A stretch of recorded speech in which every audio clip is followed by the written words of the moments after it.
Hey folks, my name is Jenny. I'm the massage therapist at Bacone Beauty and Wellness in Kennett Square, Pennsylvania.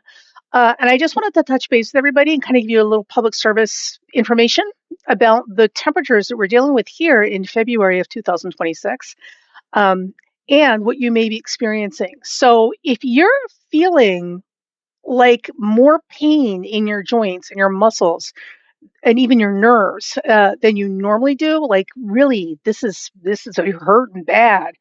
It's not your imagination, and it's not because you're weak, and it's not because you're defective.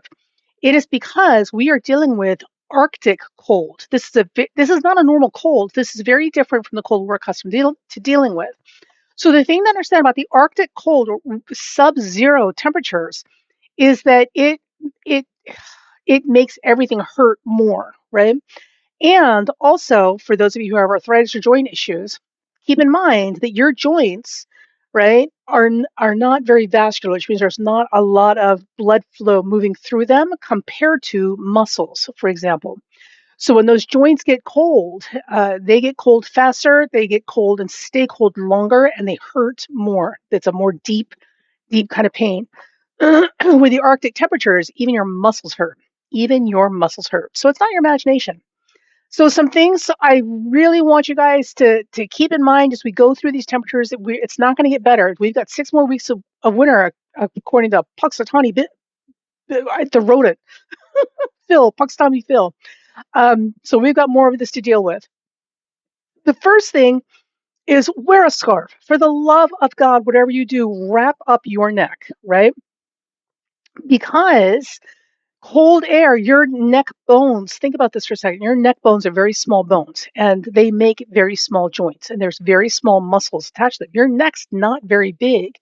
So the thing about it is when cold gets in there, because they're so small, it's going to make it hurt even worse. And what that's going to do is it's going to stiffen up your neck. You might not feel pain, but it will definitely stiffen up your neck. And it will make it more difficult for you to sleep at night. You're not going to get good, restful sleep. So the thing to consider is like right now, as you move through your house or you remember living in older houses, you know you've got the doors and the windows closed. It's wintertime. Everything's closed, but you can still feel that cold air draft like sneaking in the house from somewhere, right? There's always that little bit of cold, unless you get your thermostat set really high.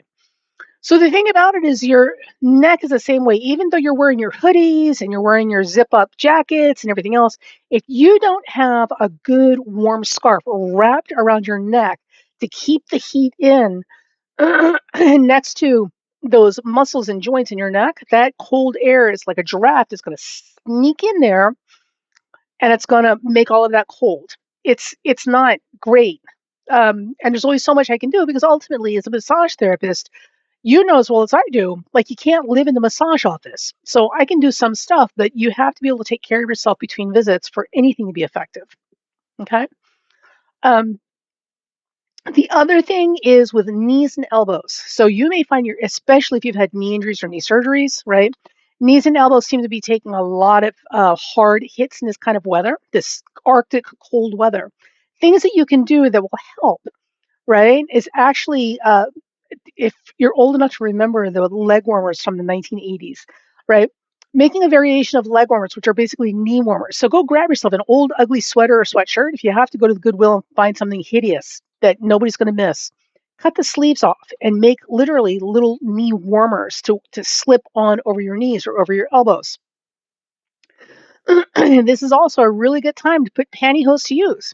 I know, sounds crazy. And for those of you guys who've ever wondered what it's like to wear a pair of pantyhose, this is your this is your excuse.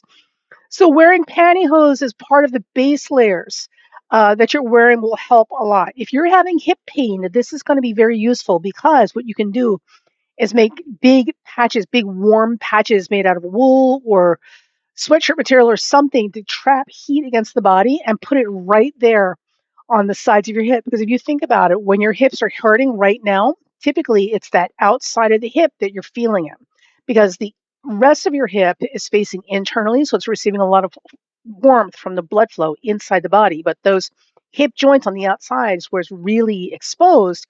And you're probably feeling a lot of that hip pain as it travels through. So put on a pair of pantyhose and slide those little patches in across the outside of those hips to trap the heat against the body. And this should help. This should help a lot. And whatever you do, do not forget that these are Arctic temperatures. This is not normal cold. This is the kind of stuff that makes everything hurt from the inside out, like a lot. Okay. So, yes, you can and you probably should come in for a massage at some point before spring thaw. But between now and then, or whenever you get in, this is what I need you guys to consider in terms of keeping yourself warm and safe and healthy and functional. Wear a scarf. Every time you leave the house, wrap up that neck, okay, and wear a scarf. Remember, turtlenecks were invented for a reason, okay? Um, and also, you can just grab some old, ugly something, cut the sleeves out, and make knee warmers to keep your knees warm. If you have access to pantyhose, or you can go get a pair of pantyhose, I strongly recommend, or tights, right? Get yourself pantyhose or tights as a base layer, and underneath the nylons, you can put extra fabric on the outside of those hips to trap the heat against the hips for those who are really struggling with hip issues. Um, and that's it. So hopefully this will help. We've got, according to Puxatawny Phil, we've got 6 more weeks of this mess to get through. So let's try to get through this in as minimal pain as possible. Okay.